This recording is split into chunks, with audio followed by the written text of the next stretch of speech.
everybody. We have great athletes with us today, and we have some young great athletes, some award-winning athletes, and it's an honor to have everybody. We're thrilled to have so many young athletes here at the White House in the Oval Office on this magnificent spring day, and it is indeed a beautiful day to celebrate America's athletic traditions and champions physical fitness and all of those things that I work so hard at on a personal basis. I work out so much, like about 1 minute a day max, if I'm lucky. I want to thank Secretaries Pete Hegseth, who just gave a great news conference with General Raisin Kane, and that was really good, and you're doing very well, aren't you?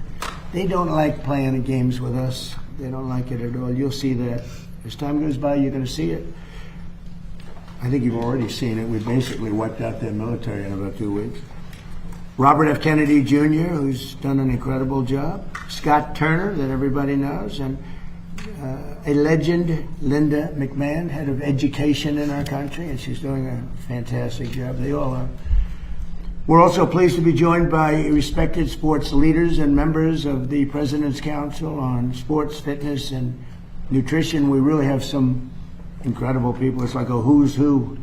Bryson, how many do we have on the council total? Oh, it's got to be upwards of 30, actually. Yeah, a lot, and all top. Yes, sir. If they weren't really good, we don't allow them. You're going to be really good. Like Gary Player, as an example, he won 168 tournaments over a very average career.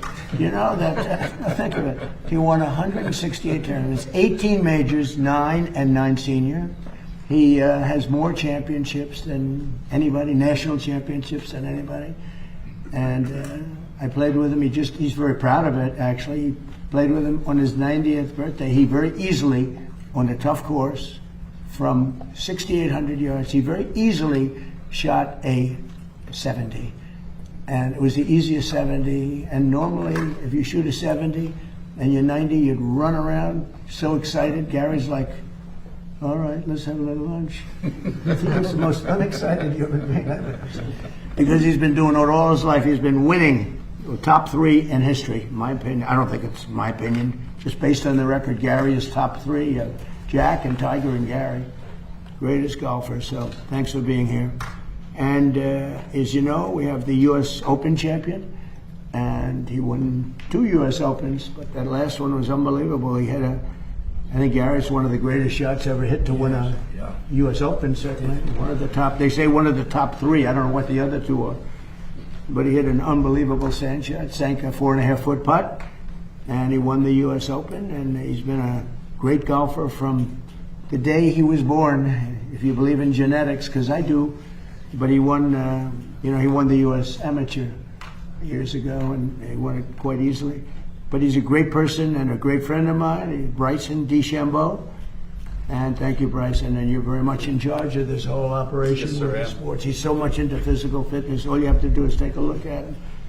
And you say, why is he even doing this? Because I think if you didn't work out at all, you'd still look almost like you do right now.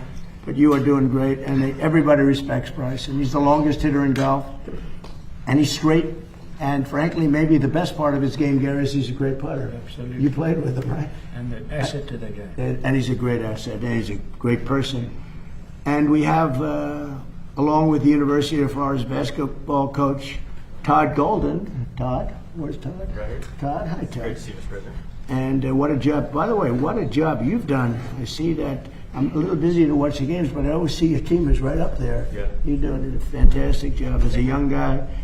An American hockey hero, T.J. Oshie, who's one of the best hockey players in the world. T.J., good to be. Thanks for having me. How's your golf game? The hockey players, Bryson was saying, the hockey players seem to be the best, of the athletes seem to be the best golfers.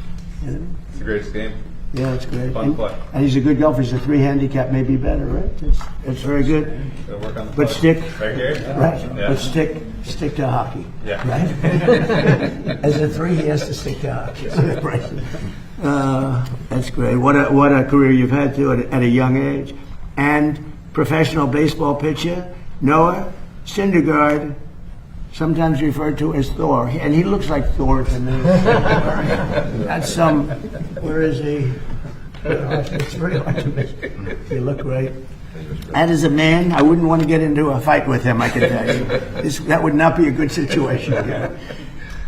This year we celebrate 250th anniversary of our country. And it's our nation's founding. It's a big deal. In addition, we have the World Cup, and which is just now starting, and we have the Olympics. I got them both, and I was very proud of myself. I tried to say I got the 250th also, but that didn't work out too well.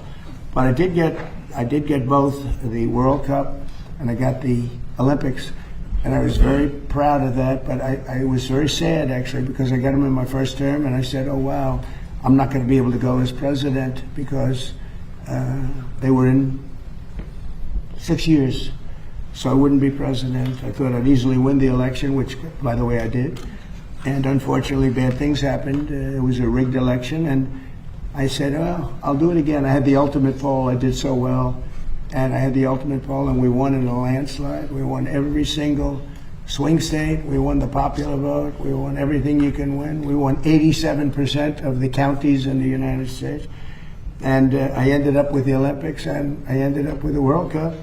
And very importantly, maybe the most important, is we have the 250th anniversary. And on June 14th, we're going to have the UFC, and the biggest fight they've ever done by far. It's the hardest ticket I've ever been involved with.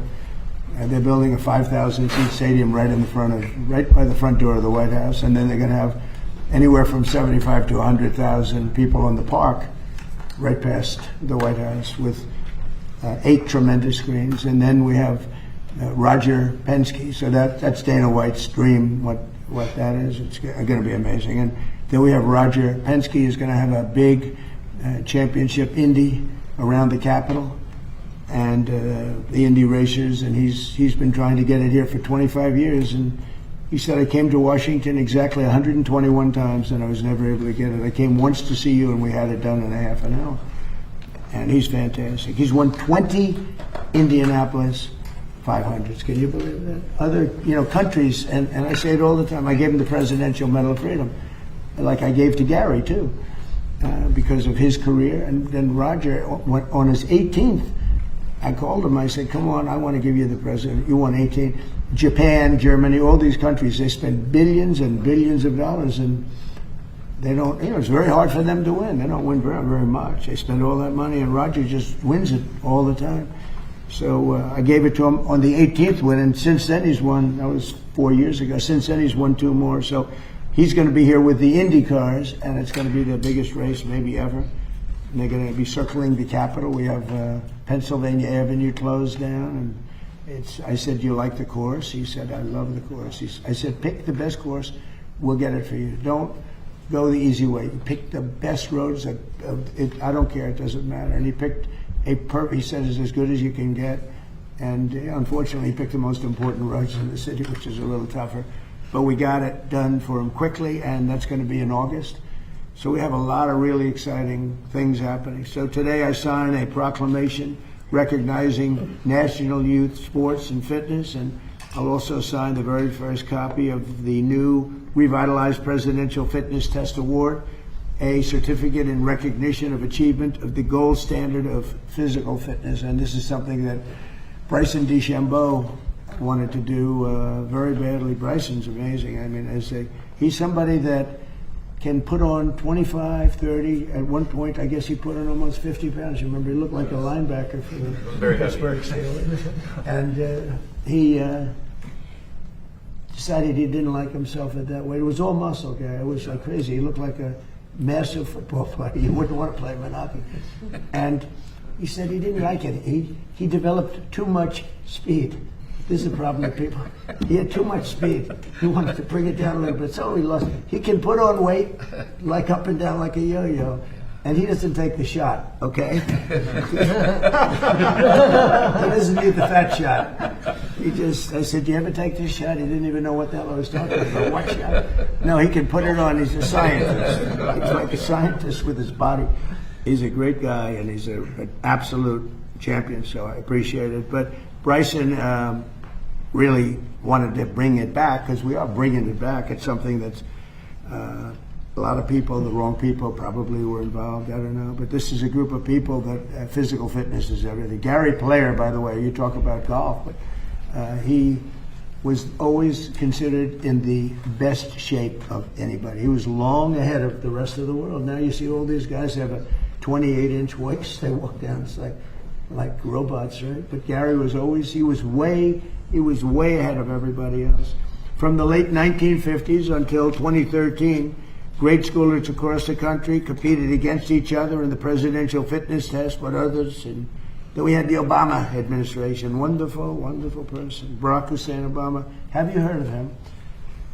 We had the Obama administration, which phased out this wonderful tradition of physical fitness. Thank you, Barack, very much. Great job. And we're bringing it back. We're bringing it back. My administration's working very hard to defend America's cherished athletic traditions and pass our values of excellence and competitiveness to the next generation. So important. We're working on historic reforms to save college sports, and we banned men from competing in women's sports. That was sort of an easy one. They say, you know, the radical left says, that's an 80-20 issue. No, it's 99-1. They say 80-20. Who are the 20%? I've never met anybody. Nobody's ever come up. So I've been president for 5 years. And nobody's ever come up to me and say, sir, you have to allow men to play in women's sports, you know. I've never had one person say it's really important that we allow women to be challenged by men in women's sports, and it doesn't work. So we did that, and with the help of Secretary Kennedy, who's with us, we're striving constantly to make America healthy again. And that's what we're doing. We have unbelievable numbers coming. Bobby will mention it. We have unbelievable numbers coming. So these next few years will be a golden age for American sports, just like it's a golden age for America. You know, we hit an all-time high stock market today, despite that we're in a little skirmish, military. I call it a skirmish because Iran has no chance. They never did. They know it. They express it to me when I talk to them. Then they get on television. They say how well they're doing. And they have no Navy, totally wiped out. They have no Air Force, totally wiped out. They have no anti-aircraft capability, totally wiped out. No radar. They have no leaders. The leaders are wiped out. The whole thing. And then I read the papers and they say how well they're doing. They're not doing well. That's why you have no credibility. No credibility. The news, the fake news, has no credibility. But the President's Cup, it's going to be something, and we're going to have that. We're going to do very special presentations to Johnny, who, as you know, is the commissioner. He's a fantastic person who runs the soccer. And I don't know if you know this, but so more tickets have been sold earlier than at any World Cup they've ever had. And the numbers are more than double. They've never seen anything like it. So it's really soccer. I don't know if soccer is taken off or not taken off, but the World Cup is doing numbers like they've never done. They've never done anywhere close. And we have the Patriot Games in honor of our 250th anniversary this fall. It's going to be all on television. And with that, it's like the ones that we have here. We're going to continue to win. Our country is doing great. We're breaking records in every way. And I know it's too bad, but I had to do it. We can't let Iran have a nuclear weapon. You might be too young for this. I don't know if I want. They probably know. They probably know better than most people.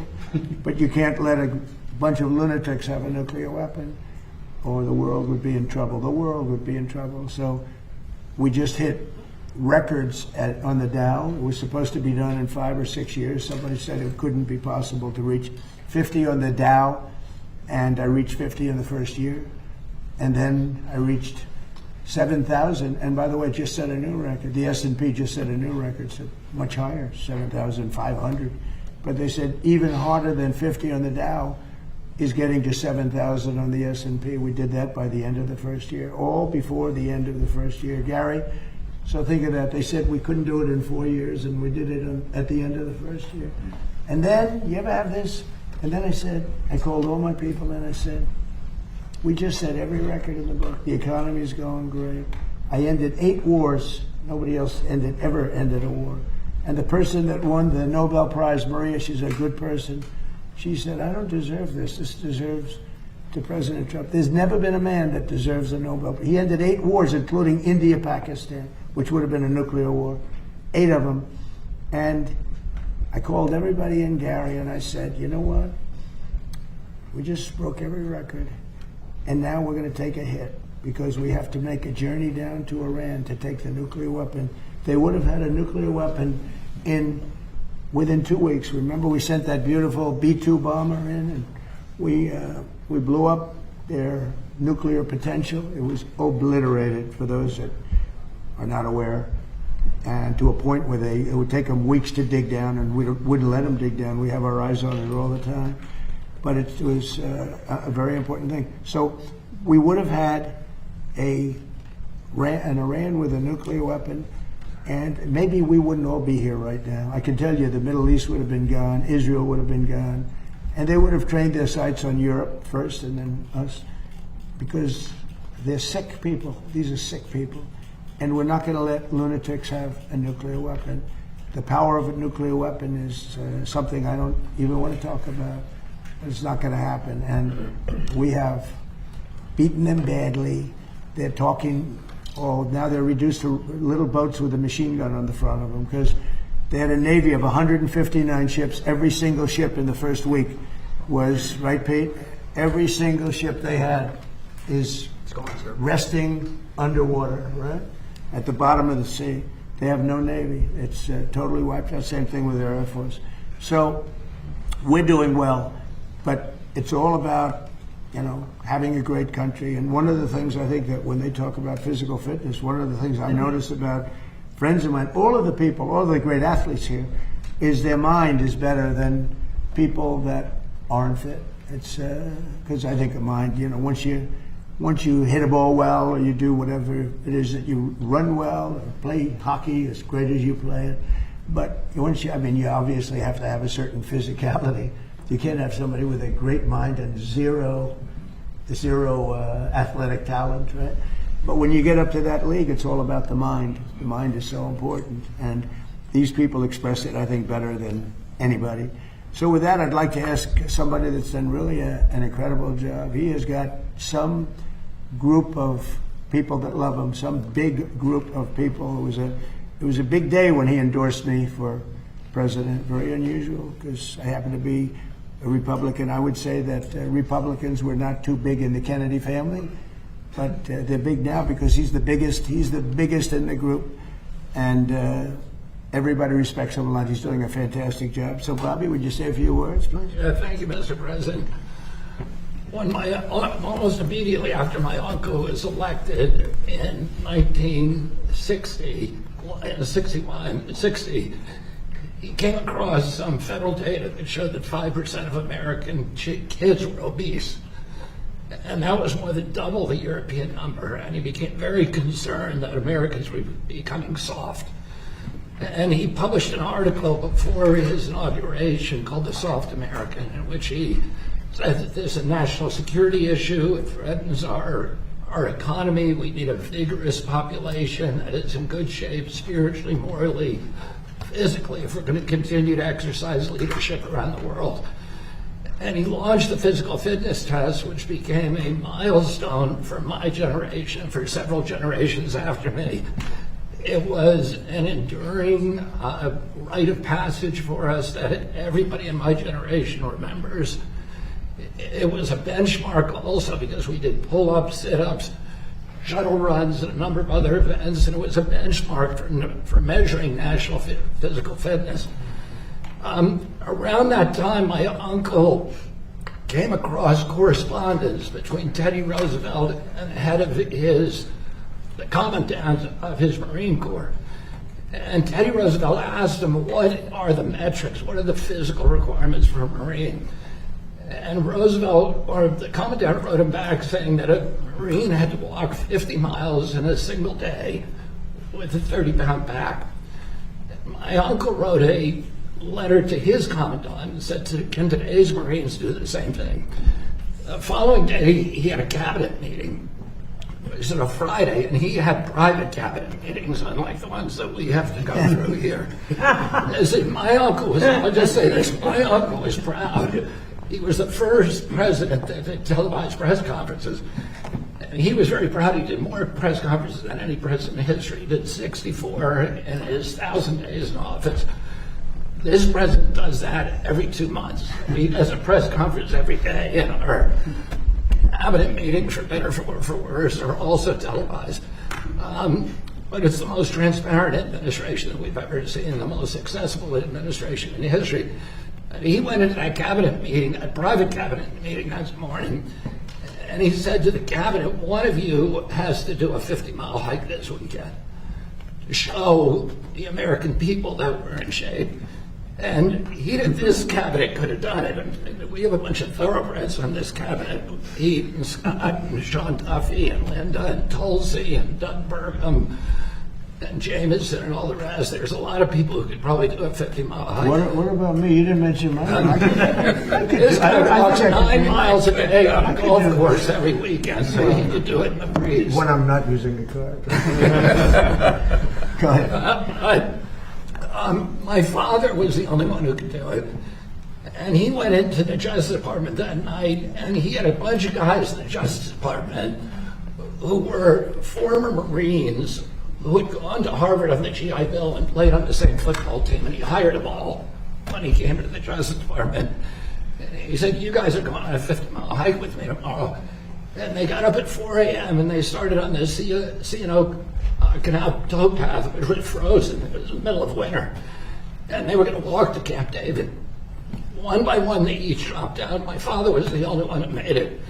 The last guy to drop out was his best friend, whose name was Dave Hackett. And Dave Hackett's legs had swollen up, and he said, I got to quit. And my father said, you're lucky your brother's not the president of the United States, because the press was following, and there was no way that my father could quit. And I was at Camp David that night, watched him come in, and his feet were bleeding. They were covered with blisters. And it was part of the message that President Kennedy wanted to send the American people.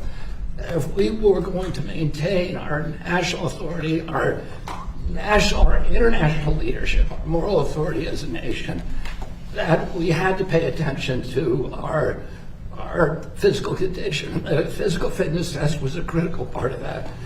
And I think it's very unfortunate that President Obama and President Biden abandoned it. They said competition is not good for kids, which is not true. If we're going to be competitive internationally, we need to be competitive with each other. We need to teach people how to win and how to lose, and how to process victory and defeat. And today, since that time, the presidency has presided over the worst public health crisis in history. We're now the sickest nation in the world. We've gone from 5% of our kids being obese to 20%. 70% of adults are obese or overweight, and 77% of our children cannot qualify for military service. And that should be an eye-opener for all of us.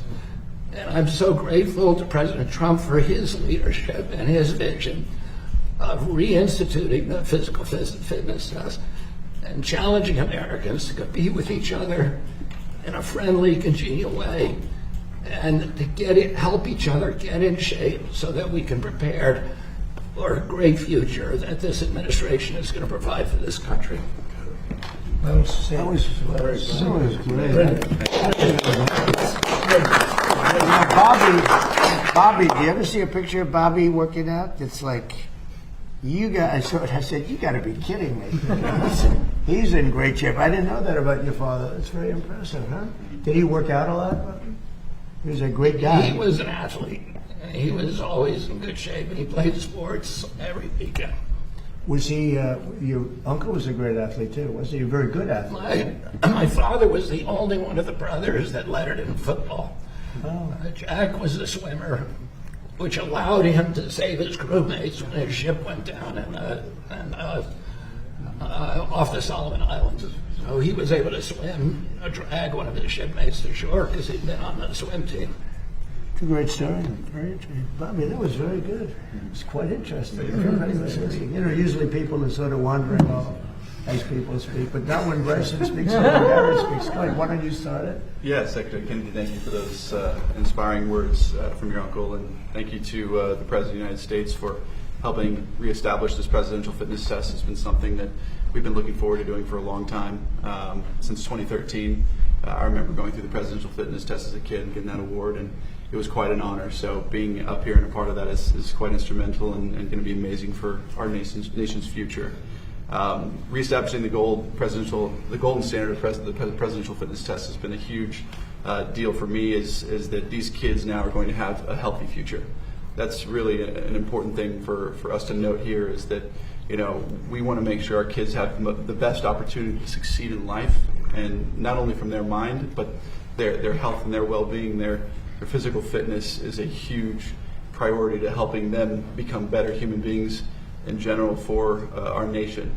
And so what's quite honestly cool is Secretary Hegseth here has allowed us to be involved in over 160 schools, military bases with DOEA and institutionalizing this presidential fitness test in those schools. So I have to say thank you so much for helping establish that, and hopefully here soon we can do that across the nation, of which we believe will have a tremendous effect on these kids and their future. So I just wanted to say thank you to the President, thank you to the Cabinet members for everything you've done, and we're going to go out there and have a great day on the field and give these kids some fun things to go and play with, whether it's football, soccer, doing some pull-ups. Can you guys do pull-ups? No? We'll help you. We'll help you. But that's a part of the presidential fitness test, is aspiring to help these kids become a better version of themselves. And that's what I couldn't be more excited to be a part of. I want to say thank you to the athletes that are here today, and to Gary Player. He's always been an inspiration to me, and albeit I'll never get to your record, I thank you for giving me aspirations to hopefully get 1/8 of what you have. So thank you. And lastly, just want to say to the kids, most important thing you can do is always get 1% better a day. That's the most important thing I can give you guys. Try to be a better version of yourself every day, because one day you could be up here as well. You could be up here as well. So thank you, Mr. President. Thank you for everybody for being here, and I can't wait to see what we can do out there today. Thank you, Bryson. And this is really for Bryson, because he's worked so hard on this. He really put it together. He's got the best athletes in the world. I think it's actually 41 or 42. And all top people, all big names, top people, and they all want to do it. And Bryson, I was given a little idea by Bobby. He mentioned Camp David, and it's a special place. And I think we should have our next meeting, the full meeting at Camp David. Okay? Sounds great. So it's like a very special place. Amazing. So we'll do that. I'd love to have Gary say a few words. He's won 168 tournaments. Think of it. That means he won every weekend. I say, well, when did you not win?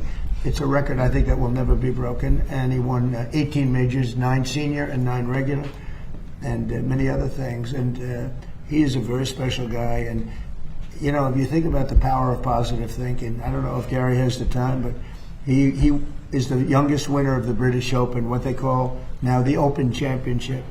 And he won it when he was 23, I think, Gary, right? 23. If you want, you could tell that story, because these are all people that love sports and they love golf. But the way you asked, you'd like to practice. My name's Gary Player. I'm from South Africa.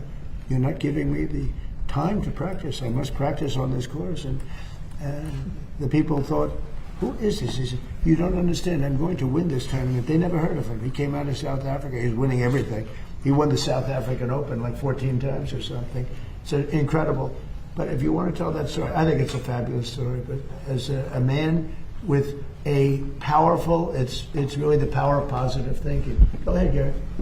Well, Mr. President, first of all, thank you very much for having us and hosting this today. I've been around almost every president for the last 65 years. And I've never seen a president that loves this country as much. They all did, and they all did great works.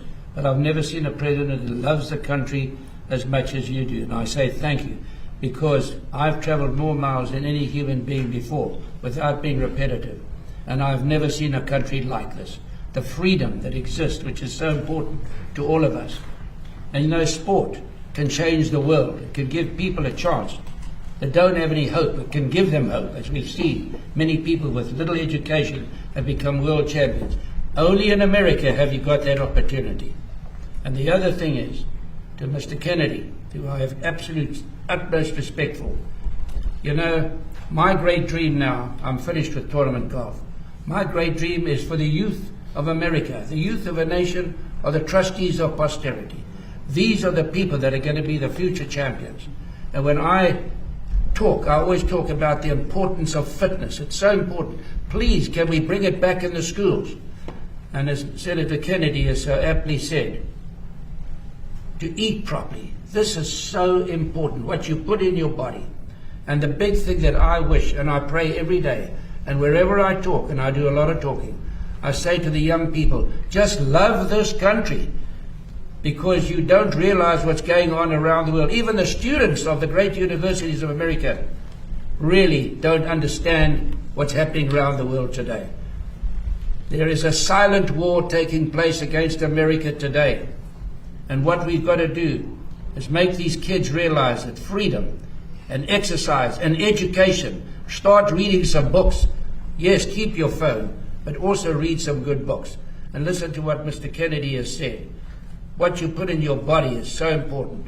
What a wonderful job he's done, and all your cabinet members, of which I say thank you for maintaining this great word, this cherished word, freedom.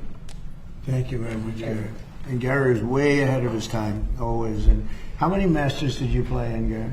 The record, I think. 52. 52. Think of it. You had to qualify. After you won it, how many times did you win it? 3. 3. So when you win it 3, you get to play a little bit. But most of the time, you had to qualify. But 52 Masters, it's amazing. And did well in every single one of them. Pete, could I ask you to say a few words? Sure. Yes, sir. You could maybe speak a little bit about a subject that they want to hear about also, if you want.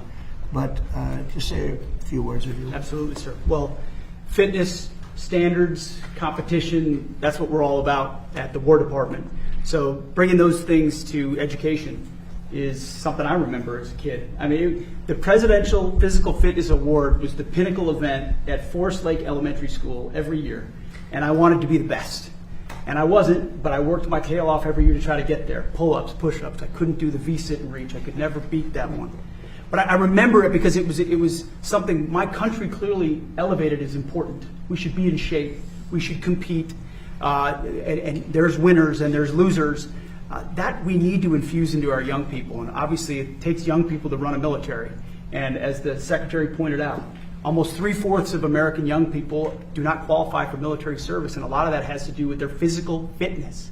So we're proud at the War Department to put this first into Department of War education activity. Our schools, 161 of them, across 30 installations. It's going to be mandatory for the young kids of those service members who use those schools, and we hope that's a pilot for all of American education. We hope the rest of America follows. We need young, strong, healthy Americans, whether you serve in the military or any other aspect of your life. And I think this presidential fitness test, Mr. President, is a perfect thing to restore that sets those standards high for young people and something for them to achieve. The idea that competition is bad is the beginning of decline of a nation. Competition is critical to who we are and ensuring America stays on top. And speaking of staying on top, Mr. President, we are, as we talked about this morning, Project Freedom is ongoing. We're ensuring that we have control of that strait, which we do. And ultimately, Iran has a choice to make, and they know we're in the strong position. We hope they make a wise choice, and nobody better to make that deal, Mr. President, than you. Thank you very much. Thanks. Doing a great job. A man who's in you talk about athletes. This is a very serious athlete. Happens to be in charge of a little thing called housing. Yes, sir. Say a few words. Yes, sir. Thank you, Mr. President, and thank you to all the great athletes and ambassadors that are here and to the kids that are here. You know, that word competition, I made a living competing, you know, and being in the top physical fitness that I could be in playing in the National Football League. And one thing I want to remind the kids and really our country is competition brings out the best in us, be it in sport, be it in business, be it in education. And you always want to be the best you can be, as Bryson said, every single day getting better. And I'm grateful that I had an opportunity to play in the National Football League, but it taught me how to be a good teammate. It taught me how to be humble in victory and to be steadfast, you know, in defeat, as all these great athletes know. And Mr. President, thank you for just your leadership in our country, but also for this important issue of having physically healthy children and a physically healthy nation. And Bobby, thank you for reminding us of your uncle and your father of how important it is for us to look at the man holistically, spiritually, morally, physically, mentally. And I think America historically has been the leader in all of those areas, but we are at a critical function in our nation. And so I would encourage everyone, this transcends politics. Physical fitness is good for every man and woman and child in the United States of America. So, Mr. President, I'm committed to this. I've seen the benefits of it in my own personal life. My family and my cabinet colleagues are 100% behind this. And so I would encourage all the young people of America, parents, teachers, educators, to take inventory and hear what these leaders are saying about the national security of our country, and make sure that we're encouraging our young people to get out, get your hands dirty, get your knees going, get on the monkey bars, start running and jumping and playing together. Because if you're a good teammate, the stronger team we are, the stronger country we are. So thank you, sir. Well, thank you. I have to just say we have a star named Linda McMahon, and she's made a tremendous amount of money on sports. At sport, they are great athletes, in my opinion. WWE, her great husband. What they built is incredible. They sold it for a fortune. Billions and billions of dollars. You made more than Bryson and Gary. If you add it up, would you say a few words? And she's one of our greats. She is a phenomenal person. Go ahead. Well, that intro is a hard act to follow. That's tough. But I think what we've talked a lot about fitness, and I think that's incredibly important because that's what all this is about. But the Greeks had an axiom: sound mind and a sound body. So as Secretary of Education, clearly, I want all of our schools to be able to adopt these programs. We don't control curriculum from the Department of Education, but I sincerely hope the emphasis that is being refocused on kids and being fit and being able to compete. That's what you've said, Pete. All of us are saying the same thing, but let's not forget, it's about also a sound mind and a sound body. In order to have a sound mind, you do have to eat well, you do have to exercise, you do have to train, and you do have to be fit to do that. And if we all are, we are the best of who we can be. So I encourage all of you to enjoy playing and competing and being good sports, while you're doing, but don't forget you're studying all of your academics because it is all part of the total package. Thank you, Linda. Great job. Appreciate it. So we have a couple of other guys. If you guys wanted to say anything, or we'll just take some questions. And if you'd like, you could ask the big guy, how fast did he throw it? He threw it very fast. It was very scary. Scary. You want to say something? I guess I'll just reiterate the thanks, Mr. President. Thank you, the cabinet members, for this opportunity to be here. Thank you, Bryson, to allow me to be in this elite company of people. It's a pleasure to meet all you guys. And Let me look at you. You're the embodiment of the physical fitness test. So we got to get you on He the is pull seriously good physical fitness. And Coach, you've done great at Florida. Thank you very much. No, incredible honor to be here. This is something that I'm passionate about, and I think it's imperative that we're doing this for our youth right now. Through experience, my wife and I have two young kids, 9 and 7. They're very active, very athletic, but I can see some of their classmates and some of their teammates, staring at screens all day. And again, as I said, it's really important that we do this now. And not only I think this will improve the overall physical health of our young people, but I think it'll also help the mental health of our young people as well. And just in case you don't know, he is a coach who just came to a team and just took it right from the beginning here. Good. Just unbelievable job you've done. Thank you very much. You're a very rich guy. He'll pay a minute. I want to represent him. He'll pay a minute. He comes in and just boom, this someone. Congratulations. Who's going to win in hockey? It's a tough one. Colorado's the favorite. I like Minnesota, though. All right, we're going to watch, okay? Yeah, it'll be We're good. going to watch. Great job. Thank you. Great job you've done. Thank you. And we're going to go outside. Did you want to ask a few questions of any of the people here? Please. Can I ask you about Iran, Mr. President? Yes. They've fired at U.S. ships several times in the last 24 hours. What do they need to do to violate the ceasefire? Well, you'll find out because I'll let you know.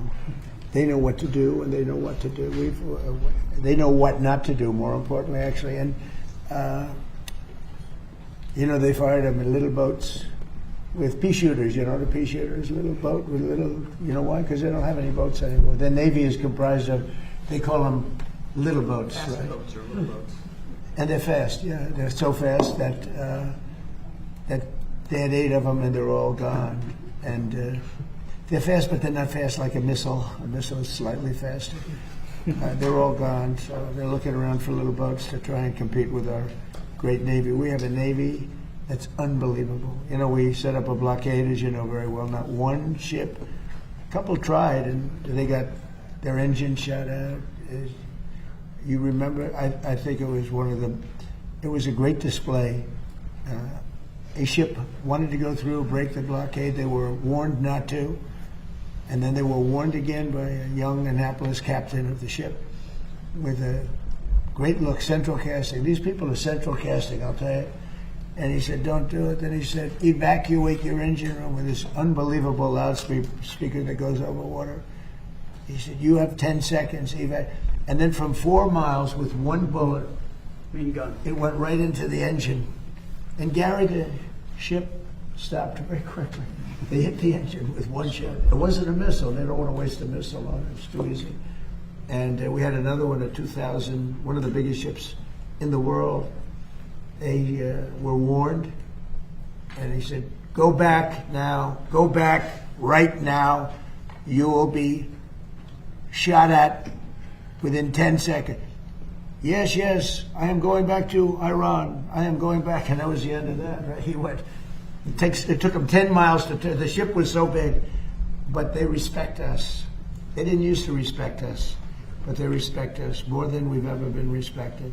Our country now is the hottest country anywhere in the world. We had a country that was dead when we had that group of people that ran this country with their open borders, letting anybody come in from the Congo, from countries all over the world. They came in from prisons and mental institutions. We had a country that would have been a dead. If they won the election, this country would have been a dead country. Now we have the hottest country anywhere in the world. Go ahead.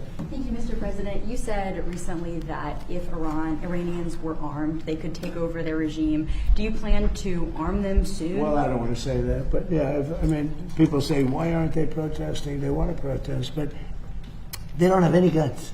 So you can have 200,000 people protesting and have 5 or 6 sick people with guns. And when they start shooting them right between the eyes, and you see a guy fall and another one fall, and you have no guns, very few people would be able to stand there and do it. I mean, I understand it. I tell them not to. Don't forget, they killed 42,000 people last month. 42,000 unarmed protesters. They have no guns. So they had a 250,000 people crowd, and they had snipers. They had like 4 or 5 snipers in buildings up high. And you're standing there, and all of a sudden the guy on your left goes down, and somebody. That's what happened with the women protest. They had 200,000 women protesting a year ago, and everyone thought that was the end of Iran. And then all of a sudden, a woman dropped dead with a bullet right there, always right there. Then another woman dropped, and then the word started to spread, and then there was panic, and then they ran, and so I don't want that to happen. We don't need that, we don't need it. But the only reason that they want to protest so badly, but they don't have weapons. Yeah. Thank you, Mr. President. Next week, you have a very important meeting with President Xi in Beijing. Secretary Bessent has said that a top priority on the agenda will be Iran. What do you hope to achieve with President Xi as it relates to Iran? Well, I have a very good relationship with President Xi. I find him to be a tremendous guy. And we get along well, and you see how we do. We're doing a lot of business with China and making a lot of money. We're making a lot of money. It's different than it used to be. But I'll be talking about that'll be one subject. But he's been very nice about this. In all fairness, he gets like 60% of his oil from Hormuz, and I think he's been very respectful. We haven't been challenged by China. They don't challenge us, and he wouldn't do that. I don't think he'd do that because of me. But I think he's been very respectful, and we've offered, if he wants to send the ships to the United States. I think one of the big things that's happened is I made a statement: send your ships to Texas. It's not that much further. Send your ships to Louisiana. Send your ships to Alaska. Alaska is actually very close to a lot of the Asian countries. People don't realize it. Japan is back and forth. It's like, it doesn't seem it, but it's a very short route, 2 days shorter than almost any other route. We're making tremendous big deals with South Korea and with Japan. But I said, send your ships. All of a sudden, I don't know if you saw the graph today. This is Space Force, which I created. Space Force has, they just sent out some photos of the ships that are lined up all the way down the ocean like it's a highway. It looks like the Long Island Expressway for ships. And they're all heading to Texas, Louisiana. We've made up this, and that's why when I decided that I have to do this for the good of the world, not just the United States, in a way, we would have been in less trouble than a lot of other places. Certainly the Middle East would have been blown up. There wouldn't be a Middle East anymore. They would have controlled, they would have taken over the Middle East. Now they're trying to survive, and they won't be successful unless they make a deal. Oh, if they don't make a deal, they won't be successful. It'll go very quickly and methodically. Believe me, it'll be very easy. But we have so many alternatives. It's amazing. And nobody knew this, because as an example, Japan got 90% of their oil, most of their energy, but most of their oil from the Hormuz Strait. South Korea got 43% of it. By the way, their ship was shot at. They were not in the cavalcade of ships. They decided to go it alone, and their ship got the hell knocked out of it yesterday. But they didn't shoot the ships that were guarded by us, I'll tell you that. We knocked down a lot of missiles. So what happens is that we have a situation where we have total control. As you know, the blockade's been amazing. It's like a piece of steel. Nobody's going to challenge the blockade. And I think it's working out very well. We're going to see. I can say this. Iran wants to make a deal. What I don't like about Iran is they'll talk to me with such great respect, and then they'll go on television. They'll say, we did not speak to the president. We did not. I just spoke to. We did not speak to the president. So they play games. But let me just tell you, they want to make a deal. And who wouldn't? When your military is totally gone, we could do anything we want to them. Who wouldn't? Please. On the filibuster, Mr. President, you posted a lot about wanting to eliminate the filibuster. It hasn't happened. Are you disappointed in Leader Yeah, Thune? no, I'm disappointed. I like John a lot, but he has a couple of Republicans that are foolish people. A couple of them I like, a couple of them I can't stand, actually, if you want to know the truth. Although I am, according to CNN, 100% approval within the Republican Party. That's better than your record, Gary. I'm at 100% approval. Did you see the CNN poll? Nobody talks about it. CNN, I think the people that did that poll probably got fired. But within the Republican Party and MAGA, which is basically 100% of the party, I think, but 100%. No, I think that you're going to see some very interesting things. The filibuster, if you had it, we should have the Save America Act. We should have voter identification, voter ID. We should have proof of citizenship. We should have mail-in voting for the military and people that need it, but not for everybody. Because anytime you have mail-in voting, they're going to cheat. And they cheat like dogs. And they have to cheat.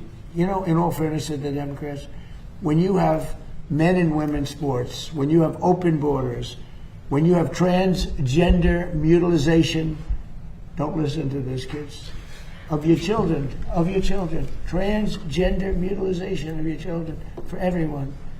When you have policies like that, you have to cheat. It's the only way they can win. And we shouldn't allow them to cheat. And we should terminate the filibuster, because if they get the chance, they'll do it in the first hour back. Yeah, Mr. President, thank you. When Iran is seeing 50% inflation, they've moved money from their sovereign Their economy is crashing. Would you allow their financial system then to fail? Well, I guess so, because we're making it fail, right? Is that what it takes? I hope it fails.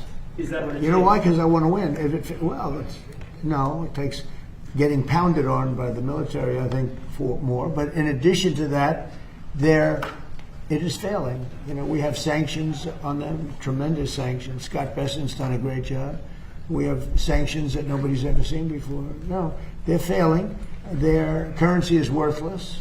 Their inflation is probably 150%. The real number is 150%. They aren't paying their soldiers. They can't pay their soldiers. The money is worthless. No, they should do the smart thing, They should do the smart thing, and because we don't want to go in and kill people, really don't. I don't want to. It's too tough. Great people. I know the people. I have so many Iranian friends from New York and from other places over the years. They're great people. I don't want to I don't want to kill And those. gas prices in the United There was a States are shooting incident Mr. yesterday. President, Is it possible gas- that you can talk about that? Go ahead. Yeah, gas prices in the United States are $1.48 cents a gallon. Oh, You wait. said they would come back down. Oh, they will. Will Project They'll drop Freedom- lower than they were before. Will Project Freedom escorting those ships make that happen? Well, it will because, so people don't realize some of these tankers hold 2 million barrels. One of them holds 4, I think it's the largest one in the world. That sucker is big. I've never seen anything like it, a ship. It's bigger than aircraft carriers. And yeah, it has a big impact. It's so much. You know, there are like 400 ships in there, 400. That in itself. Now, the best is when it ends and just neutralizes.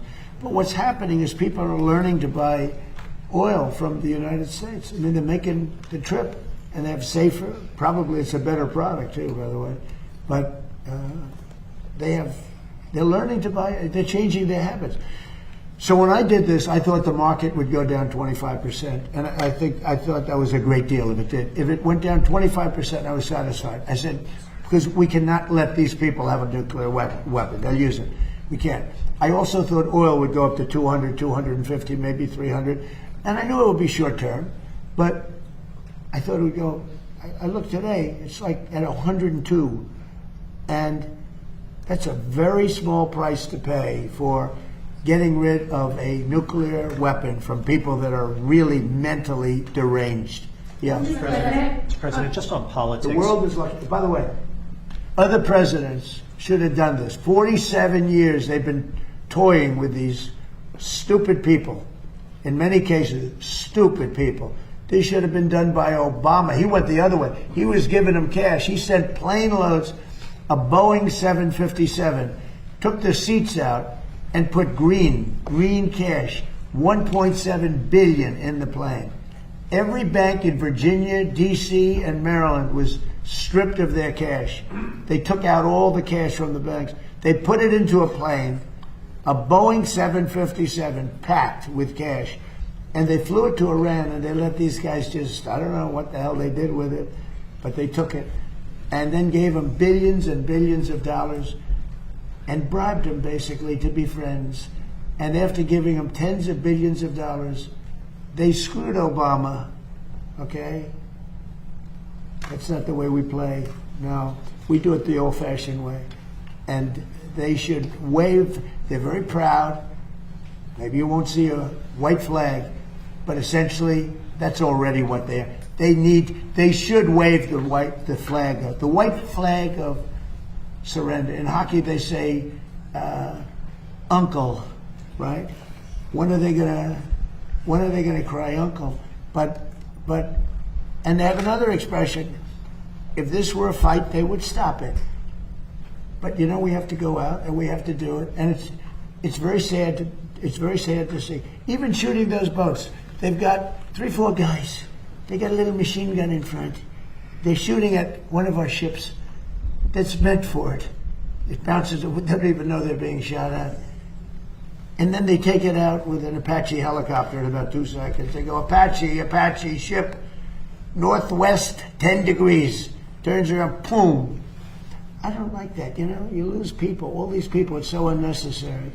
It's so unnecessary. One thing we have the greatest military in the world. I built it because I built it in my first term. I didn't think I'd be using it at least so much in my second term. But we have the greatest military, the best equipment in the world. We had 111 missiles shot at one of our assets, one of the aircraft carriers, a week and a half ago, 2 weeks ago. Think of this, 111 sophisticated missiles shot at one of our aircraft carriers. And every single one of those missiles was shot down with no problem whatsoever. If you would have said that 10 years ago, 5 years ago, it would have been an impossibility. You would have had to take those shots.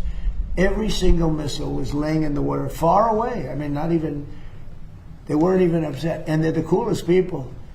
If you ever see them, you know, Pete, when they do the missile, right? They say, missile coming, and these guys go, it's like almost like, they're very smart. These are extremely smart people. They go to very good schools, but they shot down Who would think they're like a needle in a haystack. 111 missiles shot. 111 missiles were knocked down into the water. Didn't even get close to the aircraft carrier. No, there's nobody has a military like us. Okay, a couple of more, and then I want to go out and watch these great athletes. I'm not talking about him and him and him. I'm talking about these kids, because I think you're going to be far better as an athlete than anybody behind you. Okay, do you agree? I think you're going to be a better athlete. What sport do you play? I play football. Oh, there you go. Do you think you're going to be better than him? You'll be faster. You're going to be so much faster than him. He's going to be like lightning. He was known for his speed, by the way. I don't know. I think pretty good. What sport do you play? I don't play sport because my mom didn't sign me up, but I'm trying to play gymnastics. Gymnastics? Oh, wow. That's a good sport. It's a great sport. What do you play? I do dance, but I also do volleyball. Hey, nice and tall to be a volleyball player. Amazing. What about you? Look at this guy. He's a big guy. Me, I'm doing football right now, and next year I'm going to be trying to do powerlifting. Oh, whoa. Yes, Whoa. All right, let's go. Whoa. That's awesome. And you'll never compete against women in powerlifting. No, sir. Did you see that they had a man powerlifter and he decided to go the opposite direction? He took a record, stood for 18 years. He beat it by 119 pounds. Okay? They put the little quarter of an ounce. For 18 years it stood. This guy came, he was a failed powerlifter. But he went on the other side and he decided that he wanted to go into women's sports, and he broke the record by 118 pounds. Think that's fair? So I don't think we have to worry about you. Yes, sir. You're going to do good. Are you a strong person? Yes, sir. Good. You think you can take me in a fight? I think you could. Hey, that would be embarrassing. How about you? What sport do you play? I play volleyball, and in the summer I'm trying to get into soccer. Wow, wow. And with your height, do you smash the ball, the volleyball? Do you get up high? Can you jump high? Not very. Soccer might be better. I don't want to be. I'm just looking. I think she'd be a great soccer player. That's good. Good luck. Okay. What about you? Hockey and golf. Well, and you know that guy, right? Yes. You know that guy. Do you think you could be as good as him someday? Not easy. Better. Won't be better. And Mr. you play President, golf? this young man today, of all the young men I've met, he had the best manners possible. He was a smile. I said, "How are you?" He looked me in the eye and he said, "Fine, thank you, sir. How are you?" Not just good. I mean, he is tremendous. Are you a good golfer? Yes. So, what's your handicap? Do you have a handicap? 15. So, this man is 90 years old. Do you think you could beat him? No. I'm betting on Gary. I'm betting on Gary. You will. Hey, you know what else? And he doesn't choke. That's a big deal. You know, a lot of guys can play, but the flag goes up and bad things happen. And I think being in good shape helps you in that respect too, Gary. You Right? see, if it wasn't a cherished table, this is very historic. I could get on this table and do 50 push-ups like that. Most people can't do that, even when they're going in the army, right? Yes. So you've got to keep in shape. Yes, sir. And you tell everybody how you love this country. Yes. Okay? Good. Good way to end. So we're going to go out. We're going to say hello to the athletes. We have young and great athletes. We also have some big superstars out there waiting for us.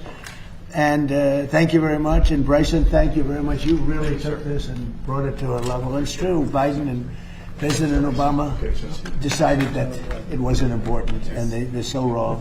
Thank you very much, everybody. Thank you, President. Thank you, President. Thank you, President.